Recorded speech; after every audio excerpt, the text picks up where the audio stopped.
Hello.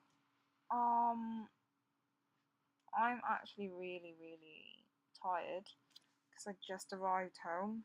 I just reached home. After drinking with some friends.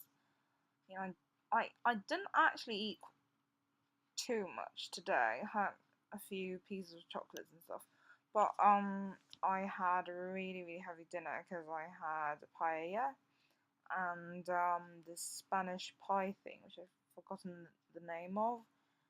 And subsequently we had cheesecake with Nutella chocolate. So yes, quite a big meal with rosé and well, I had a um what do you call that, gin with Hendrix and tonic. So gin and tonic, gin Hendrix tonic. I don't know. Okay, I don't know. Okay, it's like gin and tonic basically. And that's it. But I really wanted to do a vlog, not really to update you guys on my swelling because it's not like it's gone down, a whole lot compared to the previous video, as you can see. I'm just gonna like do a rough turn just so that you guys can see. But I just wanted to talk about how the new jaw actually doesn't impede my speaking. As you can see, I'm speaking perfectly fine, but it sort of changed my enunciation a bit. For those who don't know me, and I would presume that most people who watch my channel don't actually know me because I didn't actually or advertise or talk about my channel to my other friends because it's not for their benefit that I'm doing this. It's for people who actually need help and need some amount of sort of guidance or some amount of reference before they do the surgery. So I didn't actually tell any of my friends about my channel. But what I did want to say is that I am Singaporean who has spent about 5 to 6 years of my life in the UK because I did sixth form. For those who don't know, it's the A levels equivalent in the UK when I was 16, 17, and then I went to uni there. So that's how I developed an accent. I don't know what accent you'd call my kind of accent, but it's an accent.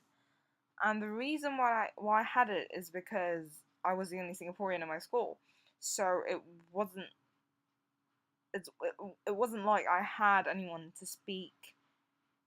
I had anyone who could speak in my sort of native Singaporean accent with me, and I have a really strong Singaporean accent to the extent that I thought it necessary to change my way of speech to be able to let people understand me better. And ever since then, I just was able to speak with a more enunciated accent with my foreign friends, with my non-Singaporean friends, and with my Singapore friends, I still speak with my normal accent. Why did I go into this? Because after my surgery, I did it in Singapore, and because of that, I didn't actually have a chance to speak with my non-Singaporean accent. I wouldn't call it an English accent because I don't know. I don't really want to offend any of my English friends by saying that my accent is an English accent because I'm not actually English.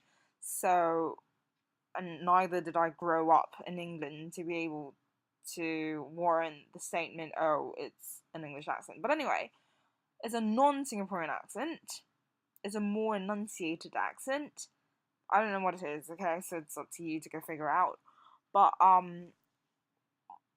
what's happening is that I could feel that my pronunciation and my speech in terms of accent is a bit different from what it was when I was in pre-surgery stage.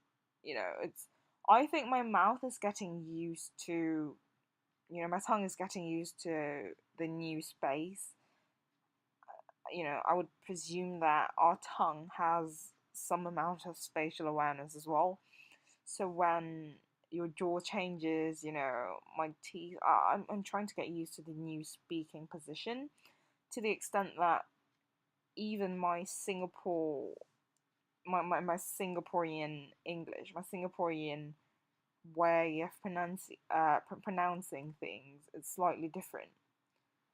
I don't see it as like something that impedes me, as an, what do you call that, impediment? Yeah, I don't necessarily see that as a hindrance or an obstruction or an impediment. It's just something I sense that is different that requires some getting used to. So I've made a conscious effort to keep in touch with my um you know my England self by sort of reading and listening to BBC and like reading the news, talking more with my friends through Skype, because I don't really want to end up not being able to speak like how I used to do before. I was perfectly comfortable with whoever I'm speaking to in whatever accent I was about to use. In some people's terms, I was able to code switch, i.e., when I speak to my English friends, I had an accent that was understandable in their terms, and when I spoke to my Singaporean friends, I had my Singaporean accent. So I had a Singaporean accent. I had this, even my intonation's a bit weird now. I don't know why, but it's just that sort of thing where I thought that I might want to just talk about it a little bit, because you know it's just something that you, if you want to do the surgery, might want to think about. If you're someone who is really wary about the kind of accent that you have, is really wary about the kind of style of speaking that you have, it's going to take some getting used to. Your mouth will be in a brand new position. Sometimes when you say things, you might not even be able to say it that well, because you know I tend to stammer a bit more as compared to my pre-surgery self. I tend to stammer a bit. I tend to have a bit of pauses and a bit of sort of what was that moment? Like what did I want to say? Did I say it right? That kind of moment. So I thought that it's good that you guys know about it, just so that's something that you need to keep in mind. It's not that you're weird, it's not that you became weird, it's just, I would presume, a period of transition and getting used to. Uh, it takes some getting used to, and I just want to say that I'm in that period. So yeah, talk to you guys soon. Bye.